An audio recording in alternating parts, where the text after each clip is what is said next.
Invasi Rusia ke Ukraina mengundang banyak kecaman berbagai pihak, termasuk Indonesia, yang mendukung kecaman terhadap agresi Rusia melalui resolusi PBB. Selain Indonesia, ada 141 negara yang mendukung resolusi Majelis Umum PBB. Resolusi itu menjadi salah satu dengan dukungan terbanyak yang pernah diajukan Majelis Umum PBB. Namun, sikap pemerintah ternyata tak senada dengan banyak warganet Indonesia. Pengamat melihat masyarakat Indonesia terpecah menanggapi invasi Rusia ke Ukraina. Peneliti studi Rusia dan Eropa Timur di Hubungan Internasional Universitas Airlangga Surabaya, Radityo Dharma Putra mengatakan ruang-ruang diskusi dan percakapan seperti media sosial di Indonesia lebih banyak diisi oleh para simpatisan Rusia. Radityo mengatakan ada berbagai variabel mengapa publik Indonesia justru cenderung mendukung invasi Rusia ke Ukraina.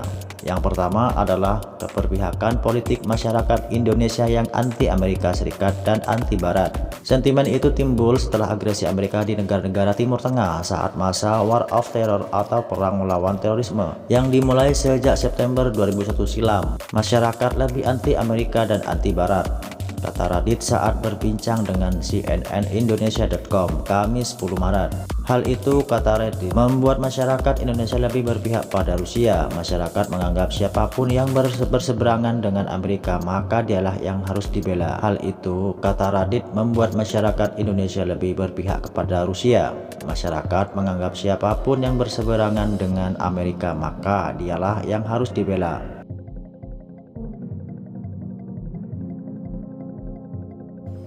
Kalau begitu narasi jadi mudah sekali dibuat. Oh, ini anti Barat, jadi kita harus dukung Rusia. Ini tidak hanya terjadi di Indonesia, di banyak negara, Cina, India, di Malaysia juga berpandangan seperti itu, kata mahasiswa kedokteran University of Tartu, Estonia ini. Radit mengatakan masyarakat Indonesia tak bisa memandang dengan jernih bahwa konflik yang terjadi hari ini adalah antara Rusia dan Ukraina, bukan Amerika dan negara-negara anggota NATO. Masyarakat ketika bicara soal Rusia dan Ukraina itu bukan melihat ini perang antara Rusia dan Ukraina, tapi melihatnya justru seakan antara Rusia dan Barat, katanya. Variabel berikutnya adalah sentimen masyarakat Indonesia yang lebih menguasai sosok pemimpin kuat dan tegas. Sosok itulah yang dinilai ada pada Presiden Vladimir Putin. Sosok Putin sering dinilai sebagai tokoh yang kuat, tegas, gagah, dan nasionalis. Soal sosok Putin, kita itu senang dengan yang gagah, yang tegas.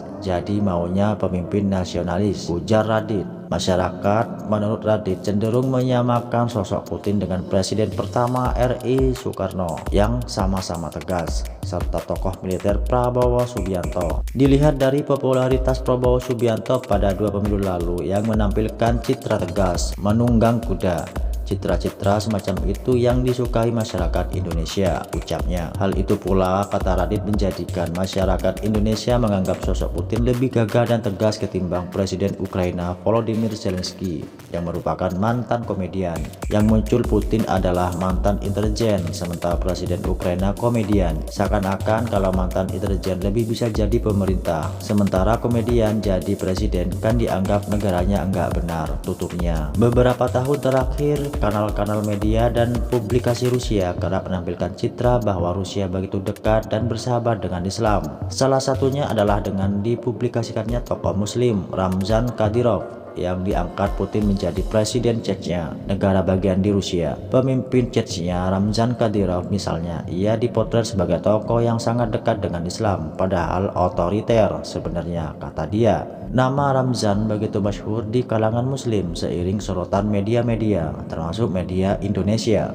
Hal itu kemudian juga berdampak positif bagi Rusia yang dicitrakan sebagai negara yang bersahabat dengan Islam. Rusia juga dipotret sebagai bangsa Rom nanti akan beraliansi dengan umat Muslim. Ini narasi yang beberapa tahun lalu sudah ada. Rusia justru memiliki sejarah konflik yang panjang dengan negara Islam, yakni pada masa invasi Soviet ke Afghanistan pada tahun 1970-an dan perang Chechnya pada 1990-an, dan baru-baru ini pada tahun 2015 serangan militer Rusia ke Suriah. Hal itu memperkuat bahwa Rusia sebenarnya juga anti-Islam. Bagaimanapun Rusia punya tradisi atau sejarah komunis di zaman Soviet, perang Afghanistan, invasi militer Rusia ke Suriah, ujarnya. Tiap tahunnya Rusia memberikan beasiswa 250 hingga 260 mahasiswa untuk belajar ke Rusia. Rusia juga memberikan dukungan untuk program studi Rusia di universitas di Jakarta dan Bandung. Dalam sebuah diskusi yang digelar sebuah universitas negeri di Jakarta baru-baru ini, Duta Besar Ukraina untuk Indonesia Vasil Hamnianin bahkan sempat marah kepada salah seorang pengamat Rusia yang dihadirkan. Vasil menyebut orang tersebut ahistoris, tidak ilmiah, dan propaganda komunis Soviet. Menariknya, pembicaraan yang terlibat dalam perdebatan sengit dengan Duta Besar Ukraina ini terlibat dalam program studi Rusia Universitas Indonesia dan lulus dari Universitas Rusia, ucap dia. Narasi yang dibangun presentasinya sama persis dengan argumen pemerintah Rusia bahwa tidak ada perang, yang ada itu hanyalah operasi militer. Logika dan kalimat yang digunakan sama persis, ucapnya. Demikian informasi yang dapat saya sampaikan kepada Anda. Semoga informasi ini menambah pengetahuan Anda. Tulis pendapat Anda di kolom komentar dan tidak lupa untuk mendukung channel Red Cable News dengan cara menekan tombol subscribe, like, dan share sebanyak-banyaknya. Sampai jumpa di informasi lainnya, tetap di Red Cable News.